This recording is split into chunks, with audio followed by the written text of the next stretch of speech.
जय जिनेंद्र। सुनने वाले सभी भाई बहन हमारे साथ जुड़ेंगे, एक सामूहिक नवकार मंत्र का उच्चारण करेंगे। नमो अरिहंताणं, नमो सिद्धाणं, नमो आयर्याणं, नमो उवज्जायाणं, नमो लोये सौवसाहुणं। ऐसो पंचनमुखारो सौव।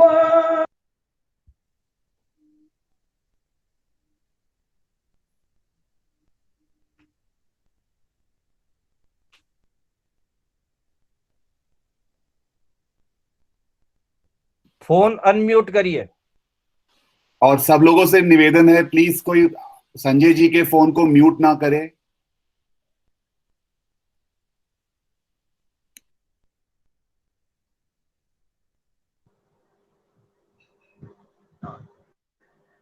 चरम तीर्थंकर श्रमण भगवान महावीर स्वामी 64 इंद्रों के वंदनीय पूजनीय 18 दोष रहित 12 गुण सहित समवसरण के मध्य भाग में विराजमान होकर अपनी निर्वध्य वाणी 35 प्रकार से प्रकाशित की। गणधर भगवंतों ने इस वाणी को झेला, चिंतन किया, मनन किया, शास्त्र रूप में परिणित किया। यह भगवान की अनमोल वाणी भूतकाल में सत्य थी, वर्तमान काल में सत्य है, भविष्य काल में भी सत्य रहेगी। इस वाणी की आराधना करके भूतकाल में अनंत अनंत आत्माएं संसार समुद्र को पार करके मोक्ष पधार चुकी है। वर्तमान में इसी वाणी की आराधना करके कई भवी प्राणी संसार समुद्र को पार करके मोक्ष जाने की कोशिश कर रहे हैं। आने वाले भविष्य काल में भी इसी वाणी की आराधना करके अनंत अनंत आत्माएं संसार समुद्र को पार करके मोक्ष जाने की कोशिश करेगी। हमारे अनंत पुण्यवाणी का उदय है। गुरु शिष्य परंपरा से आती हुई यह भगवान की अनमोल वाणी आज हमें 32 शास्त्रों के रूप में सुनने को मिल रही है। साधक अपनी यात्रा में आगे बढ़ रहा है। पिछले अनंत जन्मों से आते हुए इस जन्म में जब 10 बातें मिल गई, भगवान की वाणी सुनी, मन में शंकाएं हुई और उनका समाधान की कोशिश कर रहा है। आज सूर्य ग्रहण था। सुबह में हमने देखा इस साल का यही सूर्य ग्रहण था और एक ग्रहण भी हमारे यहाँ 3 से 3.5 घंटे और कहीं पर 6 घंटे की स्थिति में भी रहा। जैन धर्म की मान्यता में सूर्य का विमान राहु और केतु दोनों में से अलग अलग किसी एक के द्वारा रास्ता रोक दिया जाता है, रास्ते में घेर लिया जाता है, क्योंकि हमारे 700 योजन के ऊपर जहां से ज्योतिष चक्र शुरू होता है, सूर्य सबसे नीचे, फिर चंद्रमा, ग्रह, नक्षत्र और तारा। तो सूर्य के विमान को जहां रोका जाता है, रुक जाता है, 2 बरस में, 4 बरस में, 10 बरस में ऐसी स्थिति बनती है, तब हमको सूर्य दिखना बंद हो जाता है। हमारे यहाँ से चंद्रमा की जितनी दूरी है उससे 400 गुना दूरी विज्ञान के अनुसार सूर्य की चंद्रमा से है। इस कारण से फिरते हुए जब कभी चंद्रमा का विमान सूर्य के विमान के सामने आ जाता है तब हमें सूर्य दिखाई नहीं देता। कभी कभी ऐसी स्थिति होती है कि चंद्रमा एग्जैक्ट सूर्य पर बराबर फिट हो जाता है। उस स्थिति को पूर्ण सूर्य ग्रहण कहते हैं। पहले भी हो चुके हैं, बाद में भी होने वाले हैं। अगला पूर्ण सूर्य ग्रहण होगा 1934 में। उसके पहले पूर्ण सूर्य ग्रहण नहीं है। आज जो सूर्य ग्रहण हुआ था उसमें चंद्रमा थोड़ा पृथ्वी के नजदीक था, इसलिए पूरे सूर्य को ढक नहीं पाया। सूर्य के अंदर चंद्र इतना फिट हो गया कि बाहर से बंगड़ी के आकार वाला सूर्य दिखाई दे रहा था, जिसको कहते हैं कंकणावृत्ति सूर्य ग्रहण। ऐसा कभी कभी हो जाता है। आज की तारीख में उत्तरी राजस्थान, हरियाणा, दक्षिणी पंजाब, उत्तराखंड होते हुए भारत से 22 किलोमीटर में ये सूर्य की रेखा गुजरी, तो वहां पर लोगों को कंकण दर्शन हुए। हमारे बेंगलोर में 36% सूर्य बंद हुआ और इस सूर्य ग्रहण को हमने इस चश्मे के द्वारा देखा। ग्रहण देखने का ये चश्मा, इसे आंख पर लगाकर देखने से सूर्य का कटा हुआ भाग बहुत आराम से दिखाई देता है। हमें भी दिखाई दिया आज, और कभी कभी इसका छोटा सा भाग निकल जाता है, उतना ही दिखाई देता है। आगे की बात, जैन संस्कृति में, जैन धर्म में शास्त्रों के अनुसार ग्रहण का कोई भी सूतक हमारे लिए नहीं होता है। घर में बंद रहना नहीं होता है। हम ग्रहण में बाहर फिर सकते हैं। जैन धर्म के अनुसार खाना पीना भी हो सकता है। यूं भी जैन धर्म में स्नान की तो मनाही है। अपने संत मुनिराज महासतिया जी जिस दिन दीक्षा लेते हैं उस दिन स्नान करते हैं, और बाद में जब उनका आयुष्य पूरा हो जाता है तब उनके शरीर को पानी से पोंछा जाता है। तब तक स्नान नहीं होता है। हम श्रावक श्राविकाओं के लिए भी स्नान कंपलसरी नहीं है। खाना पीना रुकना नहीं है। हमारे यहाँ सिर्फ एक ही बात होती है, ग्रहण शुरू होने से लगाकर, चूंकि आज कंकणाकृति सूर्य ग्रहण था, 36 घंटे की शास्त्रों के अध्ययन करने की अस्वाध्याय रहती है।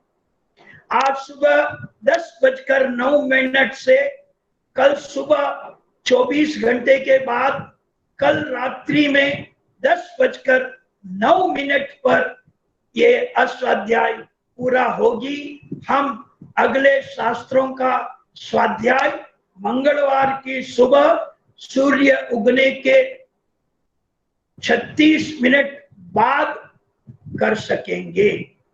जैन धर्म में ग्रहण का इतना ही बोध है, इसके अलावा कोई भी बात है नहीं।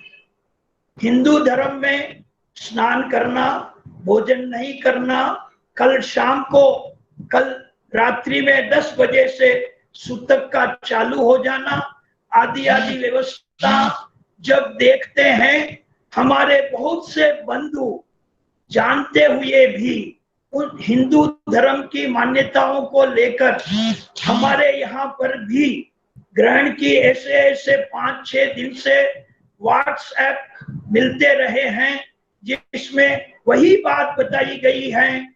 जैन धर्म संबंधी बात सबसे पहले कल शाम को ही आई के शास्त्रों की स्वाध्याय है।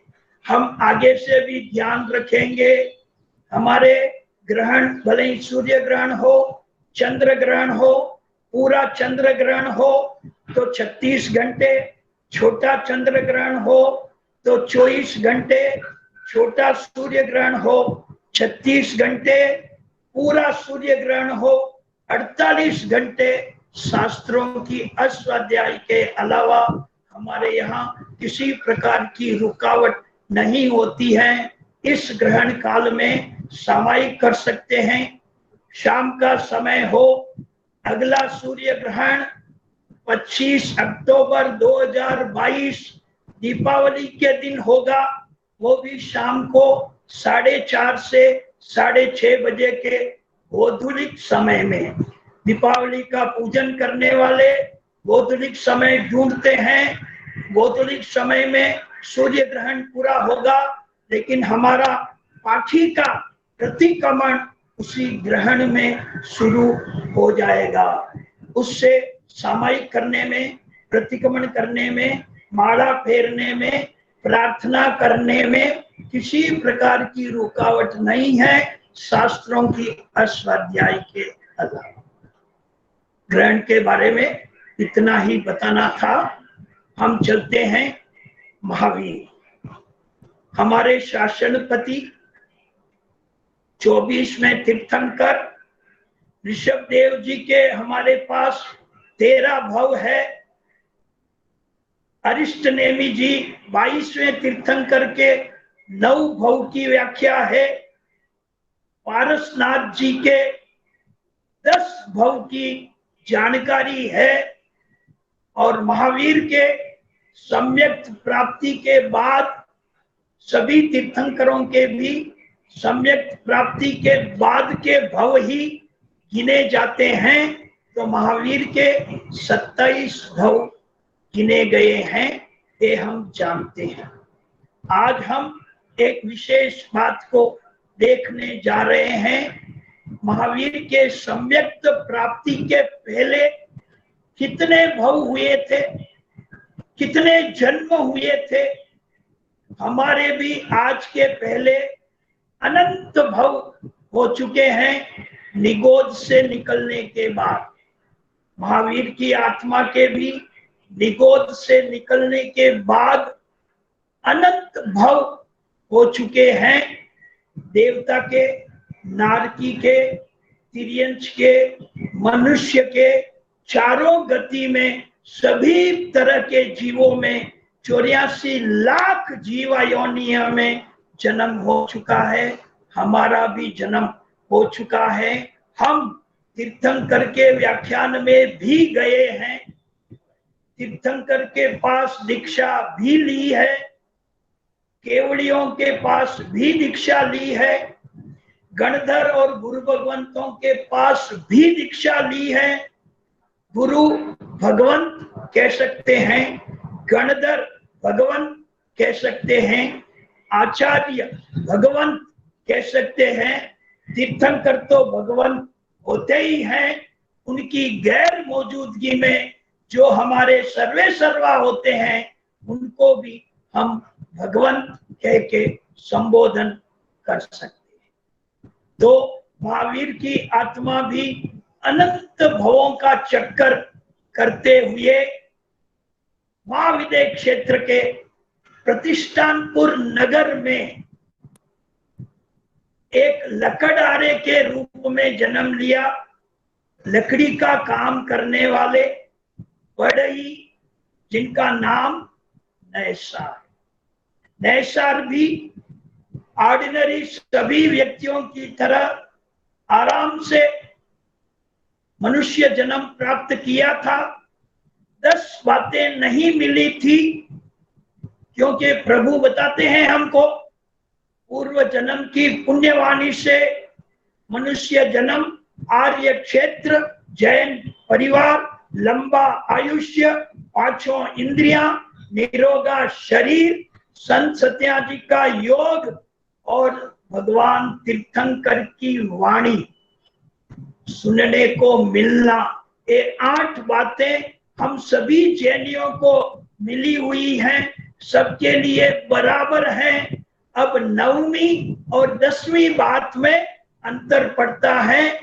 श्रद्धा करने से पहले अपन क्रिया बहुत कर लेते हैं, 9वीं बात नहीं करते हैं, 10वीं बात बहुत कर लेते हैं। इतनी क्रिया जैसे 0 0 0 0 लगाते जाते हैं। हम जानते हैं 3 0 की वैल्यू कुछ नहीं, 5 0 7 0 की भी वैल्यू कुछ नहीं। अगर इनसे पहले हम 9वीं बात में श्रद्धा का एका जोड़ देवें तो 3 0 की वैल्यू 1000 हो जाए, 5 0 की वैल्यू लाख हो जाए, 7 0 की वैल्यू करोड़ हो जाए।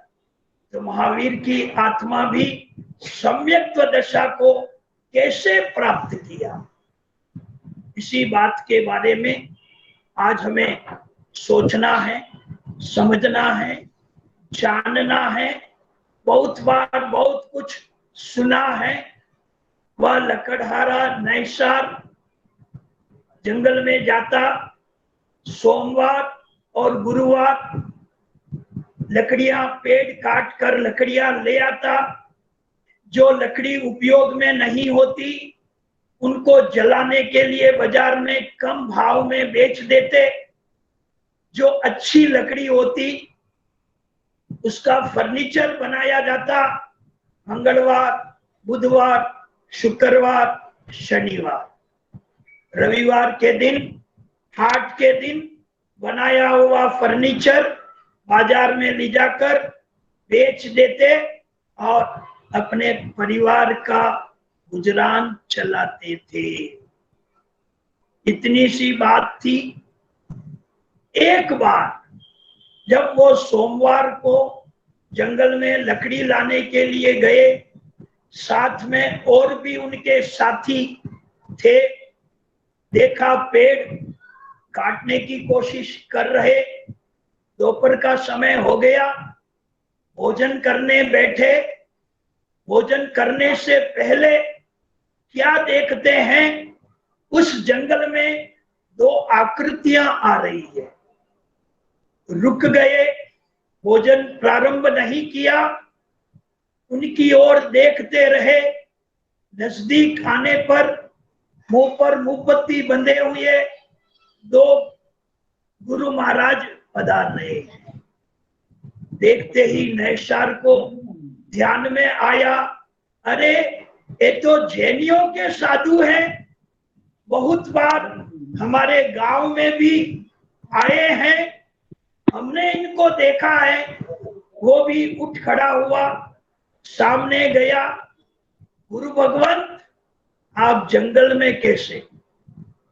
अरे बाबू, हमको तो फलाने गांव जाना था, रास्ता भूल गए, इसलिए जंगल में आ गए। गुरु भगवंत, आपका चेहरा देखने से लगता है सुबह से आपको पानी भी लेने का अवसर नहीं मिला है, कृपया पधारिए, आपके योग्य हो तो लीजिएगा। पधारे।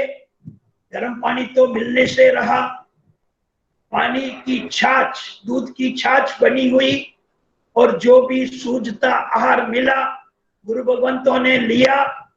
बाजू ही पेड़ के नीचे थोड़ी दूर बैठ गए, भोजन किया। जब जाने लगे तब नैसार ने कहा, गुरु भगवंत, मैं आपको थोड़े दूर साथ में चलकर मेन रास्ता बता देता हूं, आप उन साथ अपने गांव पहुंच जाइए।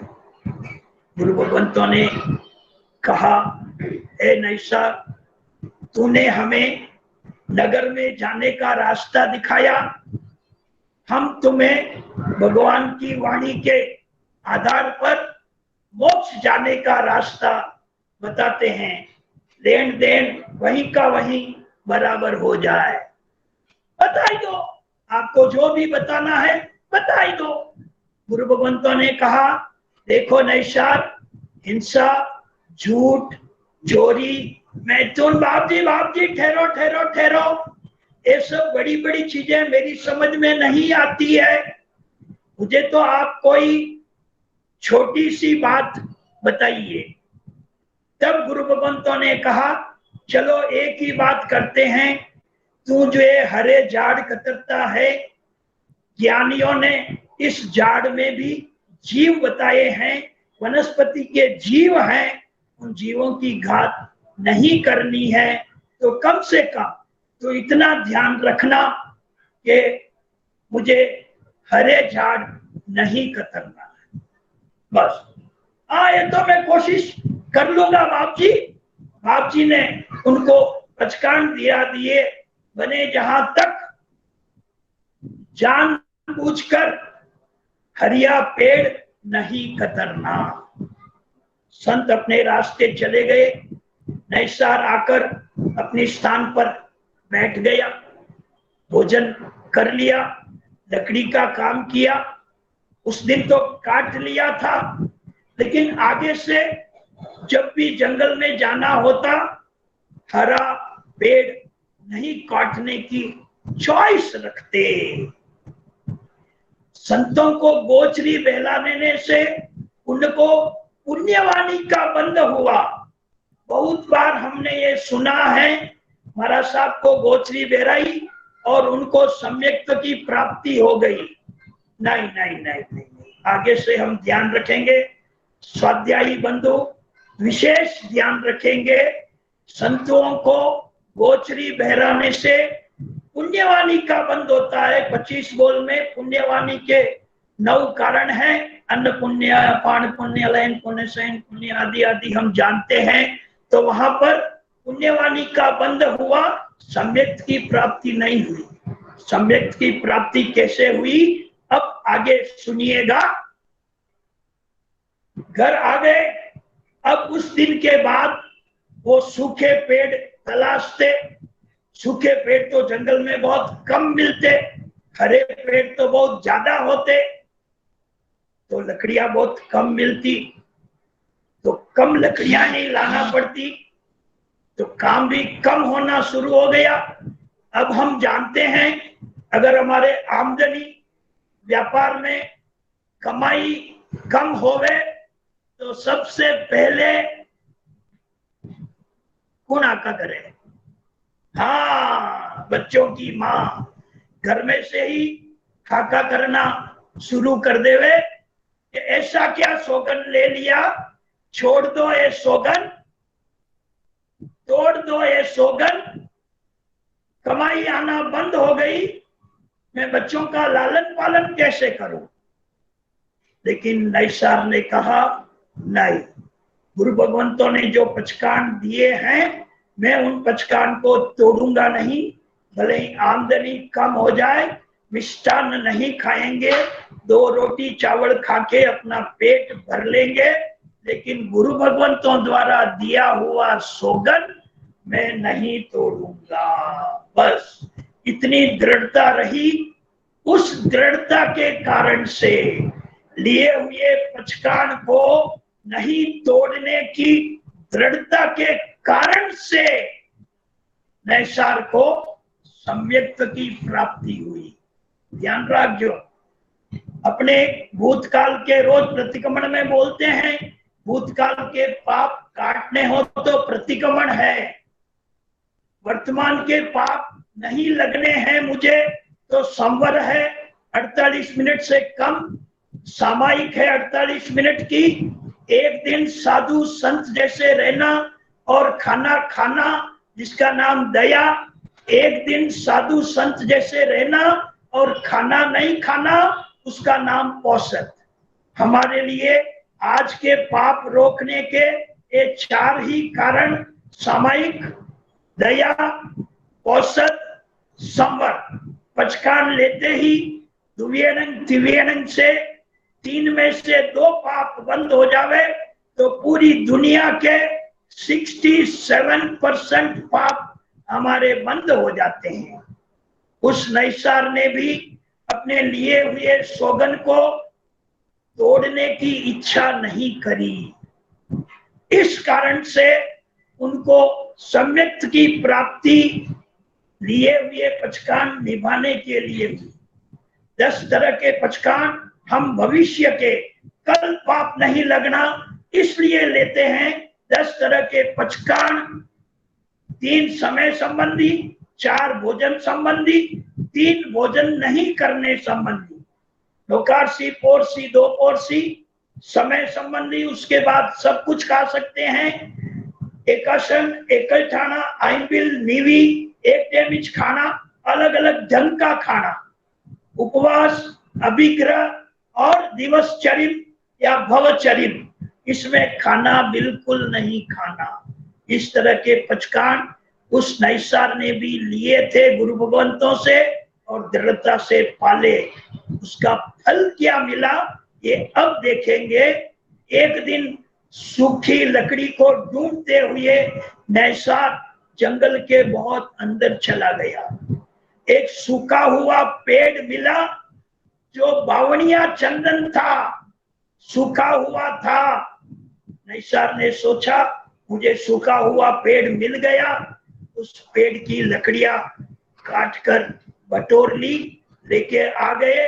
और अपन जानते हैं ऑर्डिनरी चंदन भी कितना महंगा होता है और बावनिया चंदन तो और ज्यादा महंगा होता है। गांव भर में चंदन की सुगंध फैल गई। गांव के बड़े सेठ जी जो धनाढ्य थे सोचे आज ये खुशबू कहां से आई, और उन्होंने उस खुशबू का पीछा करते करते करते नैसार के घर पर आ गए। और नैसार के घर अगर चंदन का जो पेड़ की लकड़ियों का भारा देखा, अरे भाई ये बेचनी है कहीं, अरे साहब बेचन वास्ते रखियाड़ी है, कितना ले। नैसार मन में सोचता है रोज मैं जलाने वाली लकड़ी बाजार लेकर जाता हूं तो सेठ जी भाव भाव करते हैं। मैं 10 रुपया बोलूं तो 5 रुपया में मांगे, 7 रुपया में मांगे, फाइनली 8 रुपया में लेने जावे। लेकिन आज खुद मारे घरे आई गया। अबे मैं कहीं बोलू सा, आपकी इच्छा वे जो आप ही दे दो कि मैं 5000 रुपया नहीं देऊंगा। कहीं बोलिया 5000 रुपया नहीं देऊंगा, किलोरा टनरा जो भी मन का जितना भी भाव से ज्यादा नहीं दूंगा। और नैसार ने कभी चरना आटना 10 रुपया 50 रुपया देखने वाला रहा। 5000 का नाम सुनते ही मुंह से आवाज आ गई 5000। और उन खरीदार सेठ जी ने सोचा ये 5000 में देने वाला नहीं है, तो बोला दे 50,000 रुपया मत मांगे। अब नैसार क्या मांगे, सेठ जी ने ही तोल लिया और 50-50 के हिसाब से 5-10 लाख जो भी बना नैसार को दे दिए। नैसार ने पूरे रुपये लाकर अपनी पत्नी को दे दिए, ले अब थारे जो भी लेना है जो को ले ले। इतना दिन कम लकड़ी आई, सूखी लकड़ी, और थने तकलीफ पड़ती रही। लेकिन आज की तारीख में देख गुरु भगवंतों का पचकान लिया हुआ निर्मला पालने से, दृढ़ रहकर सोगन नहीं तोड़ने से आज जो ये प्राप्ति हुई है उसी सोगन का फल है। उनकी वाइफ भी खुश, बच्चे भी खुश, काम चल गया। अपने को तो सिर्फ यही सोचना है कि नैसार को सम्यक की प्राप्ति अपने लिए हुए पचकान से मजबूत रहने से हुई। अपन संत सत्या जी महाराज पचकान लेने के लिए कहते हैं, हाँ बाप जी एक सामयिक रोज ला बाला न माइला छूट, घर रे बारे जाऊं तो ही छूट, घर रे मायने रहे तो भी छूट, बच्चे में सामयिक कद कर। इस तरह की आड़ नहीं डाल के जो भी पचकान हम गुरु भगवंतों से लेते हैं उन पचकान को पालने में फिर आनाकानी नहीं करनी है, उन पचकान पर मजबूत रहना है। तो फिर हमारे भी सम्यक्त प्राप्ति में दूर नहीं है, संभव है। हमने पिछले 2, 4, 5, 7 भवों में इस तरह के सम्यक्त की प्राप्ति कर ली हो और 15 भवों में हमारे 8 भव 9 भव 11 भव हो गए हो, अभी 5 भविज बाकी बचे हो। 11वां भव हो, यहाँ से दूसरे देवलोक, फिर जैन परिवार, फिर चौथा देवलोक, और फिर महाविद्य क्षेत्र में तीर्थंकर भगवान के शासन काल में दीक्षा लेने के बाद उस भव में मोक्ष जाना भी हो जाता है। तो जिन भाई बहनों के सामायिक के पचकान नहीं है, अरे सामायिक के बारे में क्या क्या हम जानेंगे। एक सामायिक करने से 94 करोड़ 59,25,925 इतने वर्षों का, अपन वर्षी मान के चले, परियोपम सागरोपम सब भूल जाओ, इतने वर्ष तक का 92 करोड़ वर्ष तक का नरक का आयुष्य कट जाता है, देवलोक का शुभ आयुष्य बंद हो जाता है। नैसार के भी आगे का जन्म, आगे का जीवन बहुत अच्छी तरह से चला, पैसे की कोई कमी रही तो उन्होंने और भी पचकान लेने के लिए आगे बढ़ाया, गांव के जैनियों से संपर्क किया और सामायिक के लिए कदम आगे बढ़ाया। उसका फल ये मिला कि उस जन्म का आयुष्य पूरा होने के बाद नैसार की आत्मा पहले देवलोक में देवता रूप में जन्मी, और वहां का आयुष्य भी पूरा करने के बाद ऋषभदेव जी का पोता, भरत चक्रवर्ती का बेटा मारीची रूप में जन्म लिया। इन सब के पीछे कौन से भाव हैं? लिए हुए पचकान के प्रति दृढ़ रहना, वाइफ के कहने पर भी उन पचकान को तोड़ने की चॉइस नहीं करना, मजबूती से उस व्रत का, लिए हुए व्रत का पालन करना, और इस पालन करने से जो शुभ आयुष्य का बंध हुआ वो देवलोक का बंध हुआ, और उसके बाद भी राजघराने में जन्म हुआ। अरे ऋषभदेव जी के पास दीक्षा ले ली, लेकिन नाजुक थे, कोमल थे, दीक्षा से घबरा गए, इसलिए पैर में लकड़ी की चप्पल पहन ली, माथे पे धूप बारिश से रक्षा के लिए छत्र लगा लिया। अब क्या करें? अब क्या करें? भगवान के सामने जाने में शर्म आती है। तो भगवान का समोसरण कहीं भी होता, ऋषभदेव जी का समोसरण कितनी बार हुआ था? 99,000 वर्षों में 12 बार, 12 टाइम, और महावीर का 30 वर्षों में 8 बार। बाकी के 22 तीर्थंकर के जिस दिन केवल ज्ञान हुआ और जिस दिन मोक्ष पधारे, 1 से 1, 2-2 समोसरण, टोटल 22 दूना 44 ने 12, 56 ने 8, 64 समोसरण 24 तीर्थंकर भगवान के हुए। तो मारीची भी समोसरण के बाहर खड़ा हो जाता। भरत जी उसके पिताजी थे, लेकिन दीक्षा लेने के बाद जो उसने त्रिदंडी का रूप धारण कर लिया, इसलिए उसको वंदन नहीं करते। समोसरण में ऋषभदेव जी से पूछने पर ऋषभदेव जी ने कहा, इस समोसरण में मोक्ष जाने वाली तो बहुत आत्माएं हैं, तारा 99-98 भाई है, तू है, ब्राह्मी सुंदरी है, और भी थारे लारे 8 राजा जो तेरे बाद राजा बनेंगे, उस कांच के अरिसा भवन में जाएंगे, वहां पर उनको भी केवल ज्ञान हो जाएगा। मोक्ष जाने वाले इस समोसरण में बहुत है। लेकिन भरत ने पूछा, आपके जैसे तीर्थंकर बनने वाली आत्मा कौन है? तब ऋषभदेव जी कहते हैं, तेरा पोता जो समोसरण के बाहर खड़ा हुआ, अपने पास आने वाले व्यक्तियों को समझाकर मेरे पास दीक्षा लेने के लिए भेजता है, वो इसी भूमि पर 24वां तीर्थंकर महावीर बने।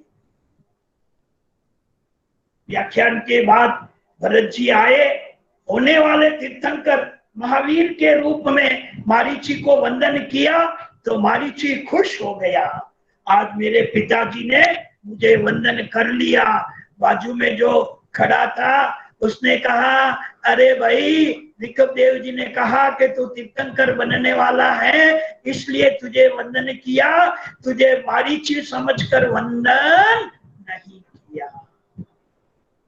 तब मारीची के मन में अहम भाव आ गया, मेरे दादाजी प्रथम तीर्थंकर, मेरे पिताजी प्रथम चक्रवर्ती, और मैं होने वाला तीर्थंकर भी हूं, उसके पहले चक्रवर्ती भी बनूंगा, वासुदेव भी बनूंगा। मेरा इक्ष्वाकु वंश कितना बड़ा है, कितना धन्य है। हा, हा, हा, हा। इस तरह का गर्व करने के कारण आने वाले अगले भवों में 6 भवों तक महावीर की आत्मा राजकुल में जन्म नहीं ले पाई, वैश्य कुल में जन्म नहीं ले पाई, क्षत्रिय ब्राह्मण कुल में जन्म नहीं ले पाई, क्षत्रिय कुल में जन्म नहीं ले पाई, ब्राह्मण कुल में जन्म लिया था, क्योंकि मारीची से वो पहुंचे 5वें देवलोक में, वहां से ब्राह्मण, वहां से फिर पहले देवलोक में, वहां से ब्राह्मण, वहां से दूसरे देवलोक में, वहां से ब्राह्मण, वहां से तीसरे देवलोक में, वहां से बामन, वहां से चौथे देवलोक में, वहां से बामन, वहां से 5वें देवलोक में, वहां से बामन, वहां से फिर पहले देवलोक में। इस तरह फिर 7वें देवलोक में एक बार, 7वें देवलोक में दूसरी बार, और 10वें देवलोक में अपने 26वें भव में गए। हम सब जानते ही हैं। तो आज हमने बस इतना ही महावीर के बारे में जानने का प्रयत्न किया कि महावीर की आत्मा ने जब मौका मिला गुरु भगवंतों से 55 सौगंध लिया, और उस सौगंध पर मजबूत रहे। किसी के यानी वाइफ के कहने पर भी उस सौगंध को तोड़ा नहीं था। उस मजबूती के कारण से उनको सम्यक्त की प्राप्ति हुई, जो उनको मोक्ष जाने में सहायक बनी।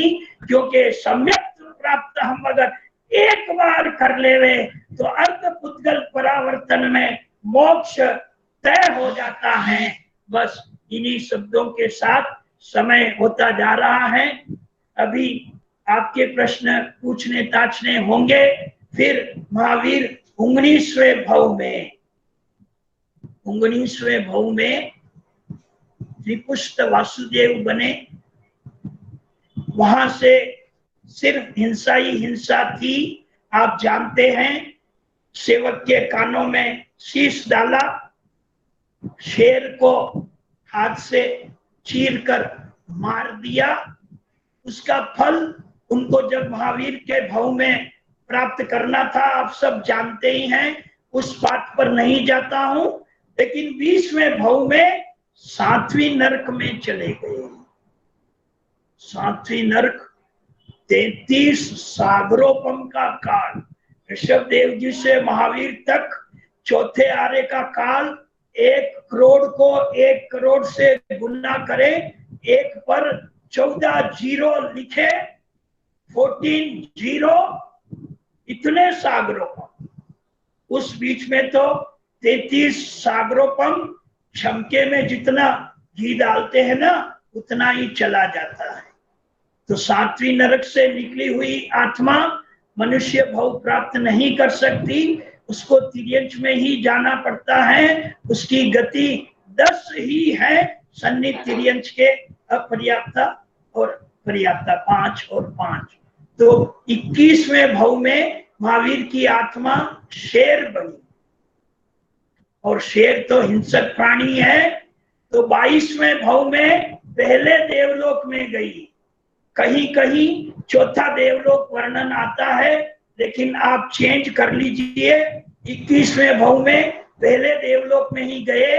क्योंकि 23वें भाव में वो चक्रवर्ती बने और चक्रवर्ती की आगत गतागति में आगत जब जानेंगे तब पता चलेगा चौथी नरक से आने वाला चक्रवर्ती नहीं बन सकता, पहली नरक से आने वाला चक्रवर्ती बन सकता है। इसलिए हमारे ये प्रमाण है कि महावीर की आत्मा 22वें भाव में पहली नारकी में गए थे और 23वें भाव में चक्रवर्ती बने, 24वें भाव में 7वें देवलोक में गए, 25वें भाव में नंदर मणियार बने और उस भाव में महाविदय क्षेत्र में 11,59,000 ऊपर मास खमन किए थे दीक्षा लेने के बाद।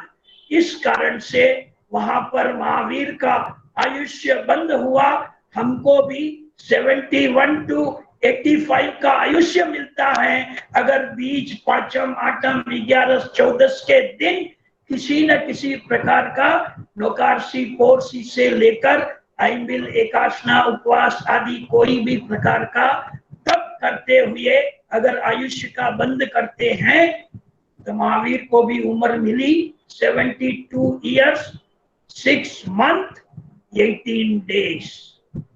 तो 25वें भाव में नंदीसेन के भाव में 11 लाख प्लस मास खमन किए थे। 26वें भाव में 10वें देवलोक में गए थे और 27वें महावीर के भाव में हम सब जानते ही हैं।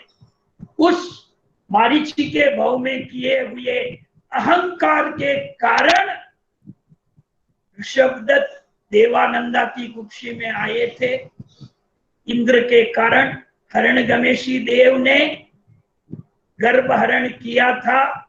82 रात्रि वहां रहे थे, बाकी के 6 महीने प्लस 10 और 7 17 दिन त्रिशला की कुक्षी में रहे थे। चैत्र सुदी 13 को जन्म हुआ। उसके बाद का तो पूरा हम सब जानते हैं। समय घड़ी अपना समय बता रही है, वक्त तो चलता रहता है। इसी के साथ ही मैं अपना वक्तव्य समाप्त करता हूं। 5-10 मिनट किसी के कोई प्रश्न आज जो सब्जेक्ट हुआ है इस बारे में पूछना है तो पूछ सकते हैं। उसके पहले मांगलिक का कार्यक्रम पूरा कर लेते हैं। आराम से सुनिएगा, ध्यान से सुनिएगा। गुरु महाराज साहब की आज्ञा है, बड़े भाई साहब की आज्ञा है। अरिहंत प्रभु की जय जय हो, सिद्ध प्रभु की जय जय हो, साधु जीवन की जय जय हो, केवड़ी स्वरूपित दयामय जैन धर्म की जय जय हो। चक्तारी मंगलम, अरिहंता मंगलम, सिद्धा मंगलम, साहू मंगलम, केवड़ी पणत्तो धम्मो मंगलम। चक्तारी लोगोत्तमा, अरिहंता लोगोत्तमा, सिद्धा लोगोत्तमा, साहू लोगोत्तमा, केवड़ी पणत्तो धम्मो लोगोत्तमो। चत्तारि शरणं पवज्जामि, अरिहन्ते शरणं पवज्जामि, सिद्धे शरणं पवज्जामि, साहू शरणं पवज्जामि, केवड़ी पणत्तम धम्मम शरणं पवज्जामि। ये मांगलिक हुआ प्राकृत भाषा में। जिस भाषा में 42 वर्ष की उम्र में केवल ज्ञान लेने के बाद प्रभु महावीर ने 30 वर्ष तक जो व्याख्यान दिए थे इसी प्राकृत भाषा में दिए। हमारे यहाँ आगम 3 प्रकार का तीर्थंकर प्रभु अर्थ रूप में प्राकृत भाषा में फरमाते हैं। गणधर भगवान उस अर्थ को सूत्र रूप में गूंथते हैं। और आज हमारे पास जो 32 शास्त्र उपलब्ध है वो सभी सूत्र रूप में भी है, अर्थ रूप में भी है। तो इस तरह हमको वे अर्थ रूप भी मिले हैं, इसलिए हमको प्राकृत भाषा उतना समझ में नहीं आती है सबको, इसलिए इस मांगलिक का भाव हिंदी में समझने का प्रयत्न करते हैं। अरिहंता जग में मंगल है, सिद्धा ही जग में मंगल है, साधु भी जग में मंगल है, दया धर्म ही मंगल है। अरिहंता जग में उत्तम है, सिद्धा ही जग में उत्तम है, साधु भी जग में उत्तम है, दया धर्म ही उत्तम है। चार मंगल है, चार उत्तम है, तो हम क्या करें? अरिहंत शरण को चाहे हम, सिद्धों जैसा बन पाए हम, साधु की शरण में जाए हम, दया धर्म का शरणा ले, चारों ही शरणा मंगल है, चारों ही शरणा उत्तम है। जो इनकी शरण में आएगा वो सिद्ध गति को पाएगा। अंगूठे में जिनके अमृत, जो कई लब्धि के धारी हैं, गुरु गौतम को जो ध्याएगा वो मोक्ष गति को पाएगा। भावों से भावना भाणी है, भावों से दान भी देना है, भावों से धर्म आराधन कर अब केवल ज्ञान को पाना है। हम सबको मोक्ष में जाना है। जिन्होंने नहीं बोला एक बार फिर बोल दीजिए, हम सबको मोक्ष में जाना है। अंगूठे अमृत वसे लब्धि तृणा भंडार, श्री गुरु गौतम समरिये वंचित फल दाता। भावे भावना भाविये, भावे दीजे दान, भावे धर्म आराधिये, पावे केवल ज्ञान, पावे पद निर्वाण। जय बोलो भगवान महावीर स्वामी की जय। जय। बहुत बहुत धन्यवाद विमल भाई। हाँ बोलो आशीष भाई। विमल भाई, शांति भाई, कोई भी बात करो। जय जिनेन्द्र। हाँ बोलिए। ये आकाश, सूर्य ग्रहण को आकाश में घटना क्यों बोलते हैं? हाँ जी, सूर्य ग्रहण को आकाश की घटना क्यों बोलते हैं? आकाशीय घटना बोलते हैं क्योंकि यह ग्रहण आकाश में हो रहा है, इसलिए आकाश की घटना। जो लड़ाई विमानों से लड़ी जाती है उसे आकाशीय युद्ध कहते हैं। जो लड़ाई समुद्र में लड़ी जाती है उनको पोत लड़ाई कहते हैं। जो लड़ाई पृथ्वी पर सैनिकों में आमने सामने लड़ी जाती है उसको युद्ध कहते हैं। जिस जगह से जो स्थिति जुड़ती है उसी का नाम वह ले लिया जाता है। बहुत सी चीजें हैं जहां पर वो यूज आती हैं। लोटे से पानी भी पीते हैं और लोटे से हम सफाई के लिए भी ले जाते हैं, दोनों जगह उपयोग में आता है। ऐसी बहुत सी चीजें हैं जो अपनी अपनी स्थिति के अनुसार ज्ञान में आती है। घटना तो उसको बोलते हैं जो अच्छा नहीं होता है। तो इसमें मतलब अगर बीच में चांद आ गया तो उसको उसका खराब इफेक्ट कैसे है? आपका शुभ नाम और गांव बताइए। दीपिका सिंघवी, बैंगलोर से। फ्रॉम बैंगलोर। बैंगलोर से ही। घटना एक ही वस्तु का नाम नहीं होता है, शुभ घटना भी होती है दुर्घटना भी होती है।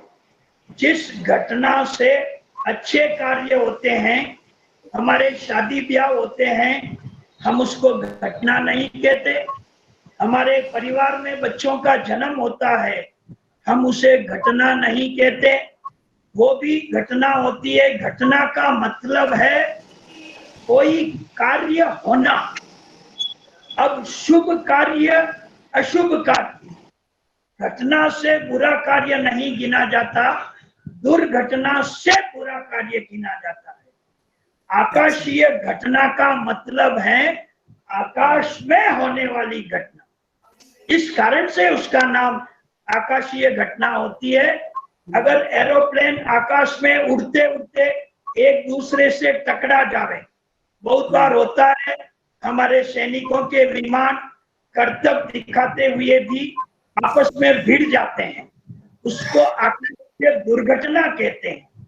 हर चीज को दुर्घटना नहीं कहते। अच्छा, नहीं, ऐसा मुझे ऐसा ध्यान था कि अशुभ घटना है, इसलिए अस्वाध्याय है। नहीं, शुभ घटना भी होती है, अशुभ घटना भी। अच्छा, तो ये ग्रहण अशुभ नहीं है? नहीं नहीं नहीं, ग्रहण शुभ भी नहीं है, अशुभ भी नहीं है, एक प्रकृति की घटना है। That's all. प्रकृति घटना है। अस्वाध्याय बताया ना, इसलिए पूछा। हाँ जी, अस्वाध्याय बताया ना ये इस वक्त, इसलिए। नहीं नहीं, आराम से। मृत्यु को हम एक घटना ही मानते हैं, क्योंकि हमारे विशेष व्यक्ति, हमारे संबंधी, हमारे स्नेही हमें छोड़ जाते हैं, इसलिए उससे दुख भरी घटना कहते हैं। दूसरी घटना में कोई हमसे आकर मिलते हैं, बहुत दिनों के बाद आकर मिलते हैं, तो हम उसको शुभ घटना कहते हैं। घटना का मतलब कार्य होना। That's all. अच्छा, धन्यवाद। आगे। हाँ, और टाइम है, तो रुकिए शायद। हाँ, और रही मैं 5 मिनट।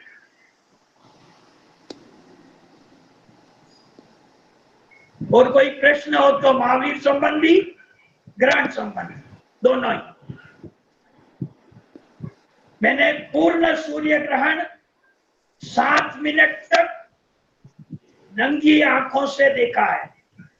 जब पूर्ण सूर्य ग्रहण हो तब इस चश्मे की जरूरत नहीं होती है। जिस समय 99% ग्रहण हो, उस समय इस चश्मे की जरूरत होती है। तो हमने उस ग्रहण का एक हवा बना दिया है, इसलिए हम देखने से डरते हैं। बारे नहीं जानो, ग्रहण में नहीं फिरनो, पटी नहीं देखनो। मैंने शुरुआत में ही बताया था, ऐसा हमारे लिए कोई रिस्ट्रिक्शन नहीं। क्या ग्रहण होता है, 1 मिनट, क्या ग्रहण होता है उस समय ट्रेन दिल्ली से कल शाम को जो ट्रेन चली, कल दोपहर बैंगलोर पहुंचेगी, तो क्या रास्ता में खड़ी हो जाती है? नहीं, किसी स्टेशन पर खड़ती नहीं, स्टेशन पर यात्री उतरते नहीं। ग्रहण से समय आकाश में एरोप्लेन चलते हैं, इस तरह बसें चलती है, कारें चलती है, हर क्रिया होती रहती है।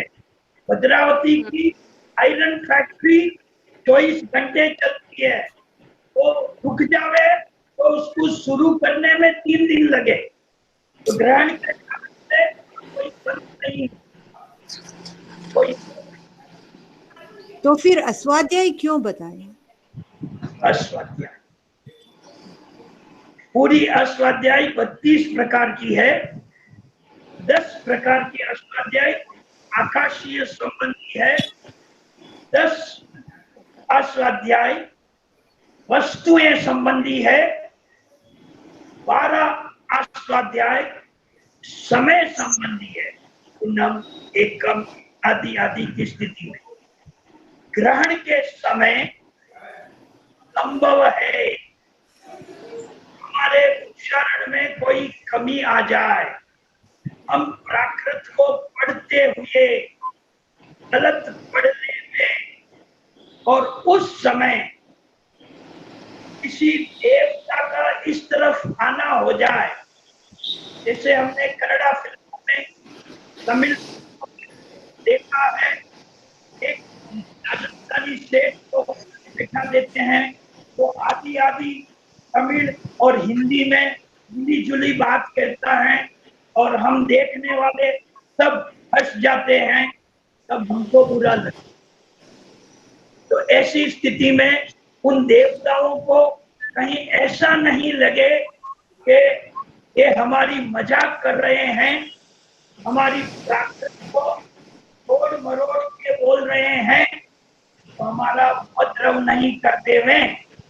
इसी तरह की आपकी जानकारी के लिए बता दूं, हरदर के श्री जी महाराज साहब जब नए नए स्थित हुए थे, व्याख्यान के बाद स्वाध्याय कर रहे थे, अट्टे पर बैठे हुए थे, बड़े महाराज साहब अंदर थे, ध्यान रहा नहीं, 11:50 यानी 11:30 बजे अस्वाध्याय काल शुरू हो जाता है, 11:50 हो गए, वहां से किसी देव का जाना हो गया और महाराज साहब के मुंह से प्राकृत शब्द के गलत उच्चारण हो गए। देव ने समझा ये मेरी मजाक कर रहा है, तो मालूम पड़ गया है मैं यहाँ से जा रहा हूँ, तो उन्होंने उनको पाटे से उठाकर जमीन पर पटक दिया। अंदर से बड़े महाराज साहब, दूसरे महाराज साहब तो दौड़ते हुए आए, इतनी आवाज कहाँ से? तब मर्दकेशी टाइटल नहीं था, श्रीमती महाराज ने कहा मैं पाटे पे बैठा स्वाध्याय कर रहा था, मुझे किसी ने उठाकर पटक दिया। तब बुद्धमल जी महाराज ने कहा अरे 11:50 बज गया है, इस समय स्वाध्याय कर दिया है, ये तो अस्वाध्याय काल है। तब उनके दिमाग में आई, उस तरह गिरने से उनके पैर में जो रह गई, खोट रह गई, वो खोट के उम्र भर रही। जब भी वो चलते, खड़ा के चलते, मेरे तो उनके दर्शन बहुत बाद में, श्री बनने के बाद में उनकी सेवा का बहुत मौका मिला, तब उन्होंने एक घटना मुझे बताई, स्वाध्याय के बारे में समझा। इस समय देवताओं के आने की संभावना होती है। अच्छा। देवता ठाणाम सूत्र पढ़ेंगे, 5 कारणों से देवता इस पृथ्वी पर आते हैं। हमारी लेखनी में रामायण वाले रामचंद्र जी मोक्ष गए, लक्ष्मण और रावण तीसरी नरक में गए, सीता जी 12वें देवलोक में गई, भरत जी मोक्ष में गए, शत्रुघ्न जी देवलोक में गए।